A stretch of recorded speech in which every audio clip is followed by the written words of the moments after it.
Cho tôi thấy cánh tay của tất cả mọi người nào, bên này nào, đằng sau đi phía sau à, bên này tay đâu.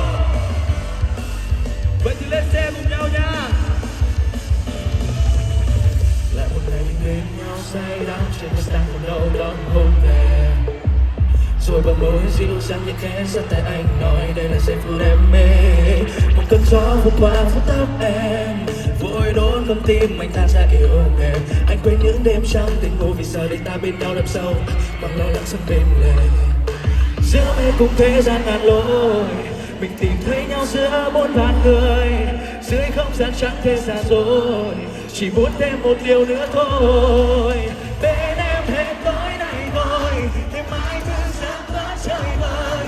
Bên em hết tối nay thôi, để bình minh sẽ đến với đôi môi. Nói chỉ cần lại quá xa, chẳng câu say rồi mà. Bên em hết tối nay thôi, còn ngày mai như hôm nay là tuyệt rồi.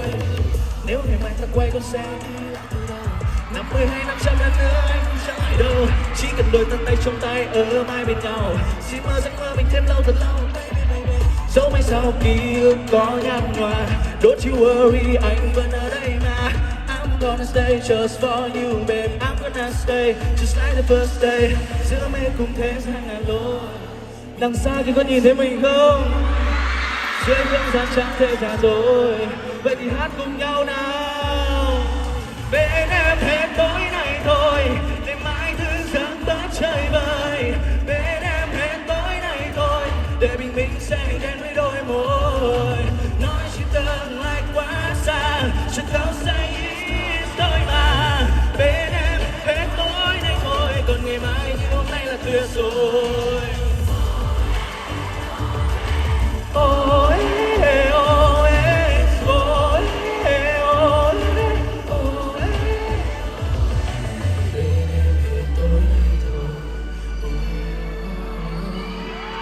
bên em hết tối nay thôi. Và nói chỉ tương lai xa, chẳng có say thôi. Cho anh bên em yeah. Bên em hết tối nay thôi, bên em hết tối nay thôi, để bình minh sẽ được ghé với đôi môi. Nói chỉ tương lai quá xa, chẳng có say thôi mà. Bên em hết tối nay thôi, còn ngày mai như hôm nay là tuyệt rồi. Cánh tay đâu rồi?